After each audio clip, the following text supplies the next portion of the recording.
রকমের লোক চায় তার বাড়ির বউ সব সময় দাঁত বের করে থাকে এইভাবে, কোনো কথার উত্তর দেবে না, কোনো কথার তর্ক করবে না, প্রত্যেকটা জিনিসের একদম সুন্দরভাবে পরিষেবা দিতে হবে, আর 24টা ঘন্টা অন ডিউটি থাকতে হবে। বাড়ির বউয়ের ঘুম, খিদে, বিশ্রাম বলে কিচ্ছু হবে না। তার খিদে পাওয়া যাবে না, তার কোনো ক্লান্তি নেই, আর 24 ঘন্টা 24/7 সে অন ডিউটি। কোনো একটা ডাক হবে, হাজির, জিন। বাড়ির বউ হচ্ছে জিন। বাড়ির বউ 24টা ঘন্টা সবার পায়ের সামনে গিয়ে বরণডালা নিয়ে বলবে কিছু চাই, কিছু চাই, কিছু চাই। মনে করো ওয়েটাররা যেরকম আমরা রেস্টুরেন্টে খেতে গেলে মেনু কার্ড দিয়ে বলে যে এই অর্ডারটা আমার জন্য, এটা আমার জন্য, তো সেখানে অবশ্য ভাগ ভাগ করা থাকে, একজন সেফ থাকে, একজন ওয়েটার থাকে, একজন ক্যাশ কাউন্টারে থাকে। এরকম কেন কিছু হলে হবে না, বা তার তো সবার মাইনেটা আলাদা আলাদা দিতে হবে না। বিনা পয়সার চাকর। ঘুম যদি না থাকতো সব থেকে বেশি ভালো হতো। 24/7 একেবারে না ঘুমিয়ে যখন বলতে আনাদিনের চিরাগের মতো তোমার সামনে কোনো কিছু এসে না হাজির করে দিত। রাত 2টোর সময় তুমি বলবে আমার এখন পকোড়া খেতে ইচ্ছা করছে, তোমাকে বানিয়ে দেবে। ভোরবেলা বলবে গরম গরম চা খেতে ইচ্ছা করছে, তুমি করে দেবে। মানে যখন যা বলবে তখন তাই। পা টিপে দেবে, পায়ে তেল মালিশ করে দেবে, মাথা মালিশ করে দেবে, মানে যা যা দরকার সমস্ত কিছু করে দেবে, কিন্তু রেস্ট নিতে পারবে না। বউয়ের কখনো কোনো শরীর খারাপ হবে না। জিনদের আবার কিসের শরীর খারাপ? শরীর খারাপ ছেলের হবে, মায়ের হবে, শ্বশুরের হবে, শাশুড়ির হবে, মামাতো ভাগ্নে, যত রকমের লোক, আত্মীয় স্বজন, কাকা কাকিমা, জ্যাঠা জ্যাঠা সবার হবে। বাড়ির বউয়ের কোনো রোগ হতে পারে না।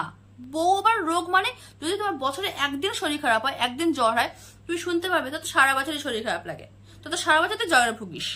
ধরো তুমি কোনদিন বললে আজকে না আমার শরীরটা খুব খারাপ লাগছে, উপাস থেকে উত্তর আসবে তোমার কোন দিন বা ভালো লাগে, তো সারা বছরই শরীর খারাপ থাকে। তো তুমি ধরো কোনো সময় বললে আমার না মাথাটা খুব ব্যথা করছে, মাথাটা আমারও ব্যথা করছে, এক কাপ চা করে নিয়ে এসো। তোমার মাথা ব্যথার কোনো ভ্যালু নেই সেখানে। তুমি হয়তো বললে তোমার পিরিয়ডস এর টাইমে আমার পেটে ব্যথা করছে, ও তো মেয়েদের ধর্ম, এতে পেটে ব্যথার কি আছে, প্রত্যেকের হয়। তোমার পাশে থেকে শাশুড়ি টোন দেবে আমার কি আর হয়নি ছেলে পুলে, আমার কি ওসব জিনিস ছিল না। এটা গেল শরীর খারাপের সাইডটা। এবার অন্যদিকে আসি, আত্মীয়। আত্মীয়, মেয়ের আবার কিসের আত্মীয়? বিয়ে হয়ে গেছে মানে সব শেষ। কে তোমার বাবা, কে তোমার মা, কে তোমার ভাই, কে তোমার বোন, কে তোমার বন্ধু। বন্ধু মানে বউয়ের বন্ধু মানে বয়ফ্রেন্ড, মানে ও কারোর সাথে প্রেম করতে কি কি করে এসেছে। বাড়ির বউয়ের কেউ নেই। বাড়ির বউয়ের শুধুমাত্র ওই পাশের থেকে যে তত্ত্ব মতন টাকা পয়সা জিনিসপত্র আসে সেইগুলো হচ্ছে বাড়ির বউয়ের, ঠিক আছে, যেটা ওরা নিয়ে নেবে। তোমার বলে কোনো কিছু নেই। হ্যাঁ, তোমার আছে একটা জিনিস, শ্বশুর বাড়ির সমস্ত আত্মীয়, শাশুড়ির বাবার বাড়ির আত্মীয় তোমার আত্মীয় হবে। শ্বশুরের বাড়ির লোক সে তো তোমার গুরুদেবের উপরে, মহা গুরুদেব, ঠিক আছে। আর বরের বন্ধু বান্ধব তুমি তাদের ভাইয়ের স্নেহে দেখবে, তাদের জন্য গরম গরম টি সার্ভ করবে, বাচ্চা কাচ্চার বার্থডে করবে, সব ঠিক আছে। তোমার কোনো লোক যেন সেখানে না আসে, তোমার বাড়ির কোনো লোক সেখানে অ্যাটেন্ড করতে আসতে পারবে না। তোমার কেউ নেই, তোমার কোনো বন্ধু বান্ধব নেই, সব যারা যারা আছে সব শ্বশুর বাড়ির লোকজন। তোমাকে সেটা মানতে হবে, কারণ তুমি জিন। ধরো তুমি কোনো রকম ভাবে আগের থেকে অসুস্থ ছিলে, বাড়িতে তোমার অনেকজন লোকজন এসেছে, কাজ বাজের মাধ্যমে তোমার শরীরটা একটু খাটাখাটনি হয়ে গেছে, তোমাকে ভুল করে ওরা ডাক্তারের কাছে নিয়ে গেল, তুমি শেষ। ওর থেকে যদি পারো দুদিনের জন্য বাবা বাড়িতে চলে যাবে, তাও শান্তি, তাও এই বাড়িতে থেকে ডাক্তার দেখিও না।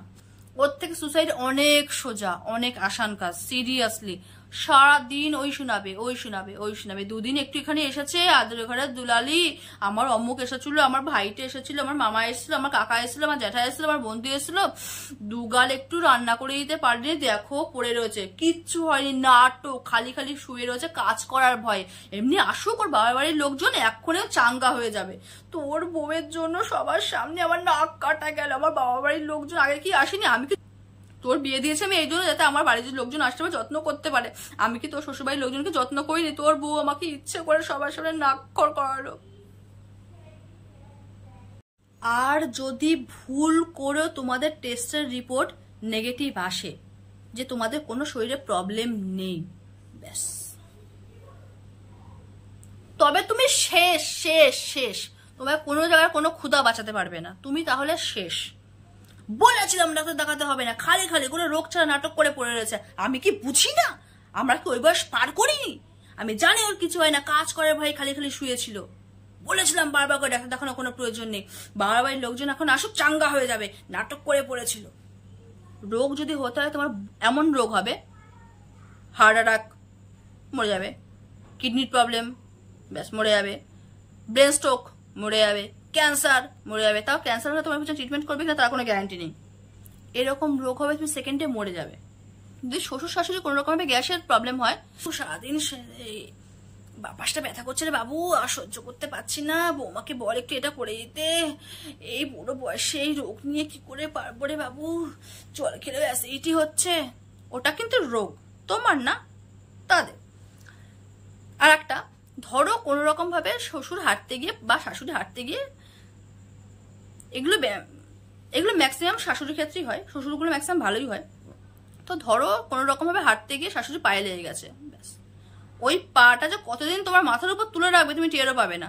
পানি এই করতে পারছি না, পানি ওই করতে পারছি না, দেখা যাচ্ছে তুমি হয়তো বাথরুমে পা, কিন্তু এদিকে দেখা যাচ্ছে বাথরুমে তুমি পা পিছলে পড়ে গেছো, তাতে কোনো যায় আসনি। বাথরুমের মধ্যে কি এমন করে, কয়েক ঘন্টা তো স্নান করে যে বাথরুমের মধ্যে পা পিছলে পড়ে গেল।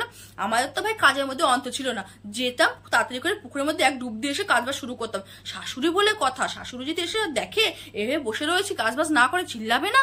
আমাদেরকে আর মানে তোর বউ?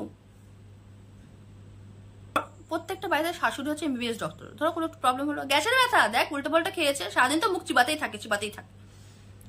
ধরো বুকে ব্যথা করছে, অন্য কারণে বুকে ব্যথা করতে পারে, গ্যাসের ব্যথা, পেটে ব্যথা করছে, গ্যাসের ব্যথা, ঘাড়ে ব্যথা করছে, গ্যাসের ব্যথা, পায়ে ব্যথা করছে, গ্যাসের ব্যথা, মাথা ব্যথা করছে, গ্যাসের ব্যথা। ধরো তোমার ঠান্ডা লেগেছে, হবে না? সারাদিন ফ্যান চালায়, এই ওয়েদার কি পরিমাণে ইলেকট্রিকের বিল উঠেছে রে বাবা, আমরা তো মাঝরাতে ফ্যানটা বন্ধ করে দিই, সারা রাত গা গা করে ফ্যানটা চলে, ঠান্ডা লাগবে না? মদ্দা কথা হচ্ছে, তোমার যদি কোনো প্রবলেম হয় তার দায় শুধুমাত্র তোমার। বাবা বাড়ির লোকজন যদি আসে, তুমি ডেকে এনেছো, তাদের দোষ তোমার, খরচা তাদের হবে। রোগ যদি তোমার হয় তার দোষ তোমার, তুমি ফ্যান চালিয়েছো, না তোমার অ্যাসিডিটি, সে হোক আর না হোক অ্যাসিডিটি, এমবিবিএস ডাক্তার বলেছে। তোমার যদি কোনো রকমের কোনো কিছু খেতে না ইচ্ছা করে, সেটার দোষ তোমার, নখরাবাজি, মা বাবা কিছু খাওয়ানো শেখায়নি।